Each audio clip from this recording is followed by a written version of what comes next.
Open হয়ে যাবে। হওয়ার পরে থ্রি ডটে ক্লিক করব। থ্রি ডট ক্লিক করার পরে অ্যাডভান্সে যাব। অ্যাডভান্সে যাওয়ার পর অ্যাডভান্সে গেলাম। যার পর দেখুন ডায়াগনস্টিক্স নামের একটা অপশন রয়েছে। এই ডায়াগনস্টিক্সে যাব। যার পরে এখানে দেখুন আইডি নাম্বার দেওয়া আছে। এই আইডি নাম্বারটা খুব সাবধানের সহিত কপি করে নেব। ব্যাকে যাওয়ার পর কানেকশন অপশনে ক্লিক করব।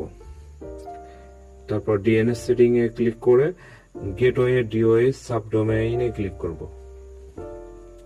এখানে পেস্ট করে দিব। পেস্ট করে দিয়ে অ্যাপ্লাই করে দিন। অ্যাপ্লাই বাটনে ক্লিক করার পর কিছুক্ষণ সময় নেবে। তারপরে এটি ওয়ার্প থেকে জিরো ট্রাস্টে যাবে, যেটা অনেক অ্যাপসে প্রো ভার্সন বলা হয়, সেখানে